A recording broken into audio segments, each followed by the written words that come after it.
Did you ever consider having a sixth child? No. I was too old. In 1980, some of your family was in a bad car accident. Tell us about what happened and what was it like for you? So when I look back on it, it was a very difficult time, and only the Lord got me through it, because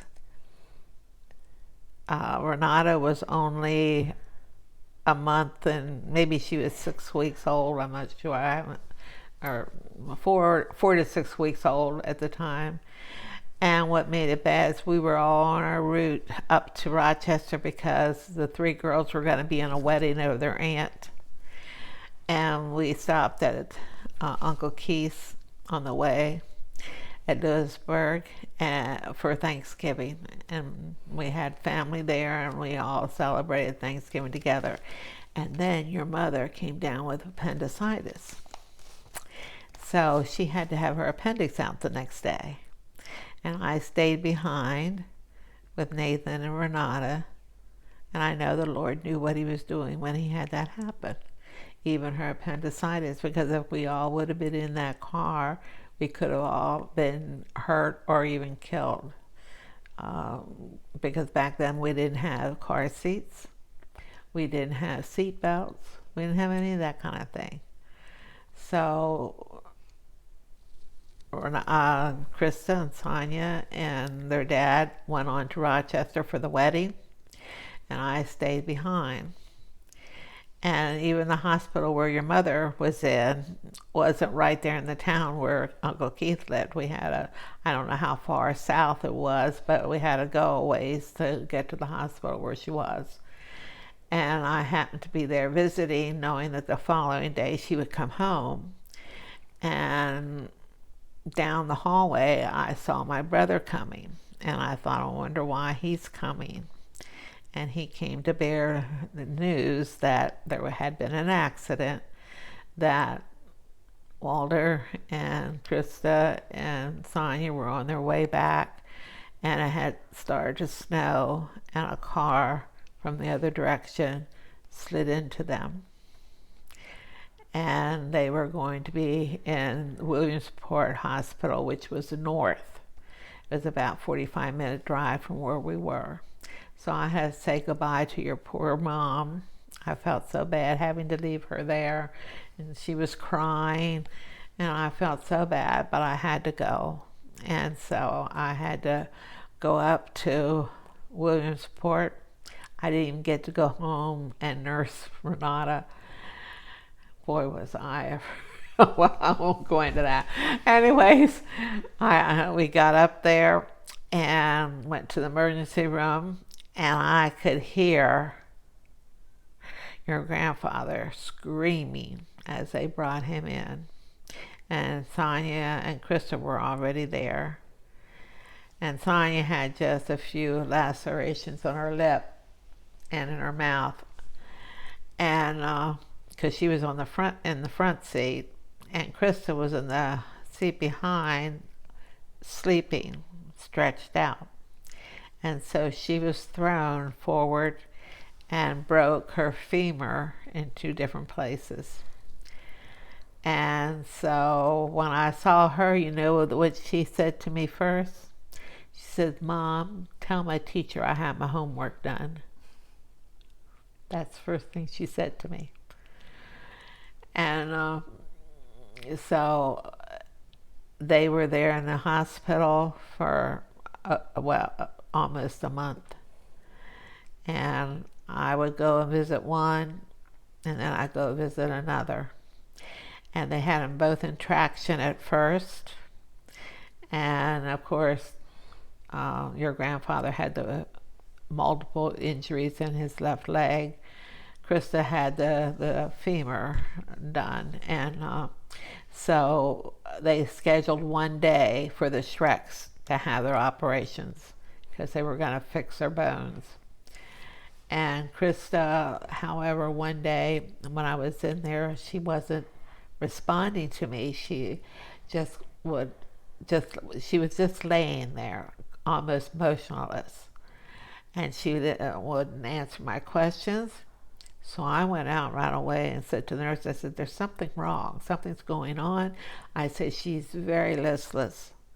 So they went in and they checked, and sure enough, she needed blood. They gave her 2 units of blood. In other words, she was bleeding inside, and they didn't realize it from her breakage of her bones. So they gave her 2 units of blood, and she came back. So anyways, they operated on her, and they put a plate to hold her bones together. So they didn't put a cast on her. They just put those plates in there and sewed her up. And then for Walter, they put a plate in him too. They said that his femur was like a banana peel. The bone was just peeled back like that. And so they put it all back together, and with screws and a plate and all that. And then they had to, on his tibia bone, they had to use pins that stuck out. He looked like a rector set. I don't know if you know what a rector set looks like, but they had pins with bolts on them sticking out, holding the bones in place. And his ankle was broken, and also it was very, the skin was all torn away, and they had a hard time with that healing. So how he was really, he was in traction for weeks, even after they fixed what they could. He still was in traction, and he was in a lot of pain, and they gave him a lot of medicine that made him out of his head. I'd go to see him, and he would talk about ducks walking on the ceiling, and he would talk about all these crazy things. But we had wonderful friends that lived there in Williamsport, and they were so gracious to us. They opened their house up, and I was able to stay there with Nathan and Renata. And poor Nathan, every time I'd leave to go to the hospital, he would just scream and holler and hang on me. He just didn't want me to leave. He was terrible. Of course, Renata was just an infant, so she didn't know. But Faith took care of them while I was at the hospital, and they fed us and took care of us. And then we had friends from Maryland that came up, and he said, why don't we take Heather and Sonia back home with us, and they can stay with us and go to school. That way they won't miss so much. In the meanwhile, we had to, after I had seen them all, right after the accident, I had to go back and get Heather out of the hospital and bring her with me and up to Williamsport. So that's what we decided to do. We decided to let Heather and Sonia go all the way back to Maryland so that they could continue school. Krista was still in the hospital, and I still had Nathan and Renata. Well, then Uncle Keith said, why don't you let Nathan come and stay with us? Because they had boys around his age. That way he won't be torn every time you go out of the door. And I felt like, yeah, that would be much better, because it was hard for me to leave him, and it was awful for him to see me go. So I had my family all torn away from me for a couple weeks, because Walter and Krista were in the hospital. Nathan was with Uncle Keith.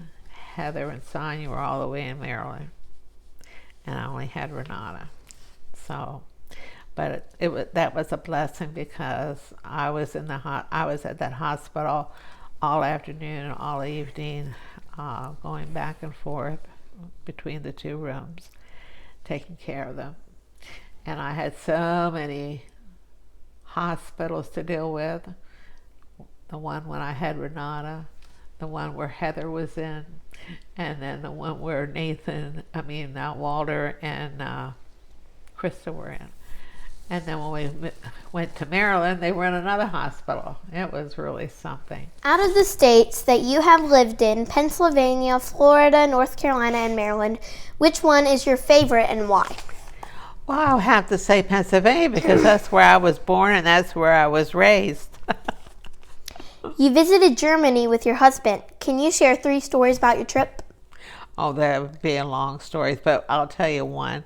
It was so amusing to see your grandfather get in a VW that we rented at the airport, and he couldn't get away from the airport. He would stop and ask for directions, and they would say it in German.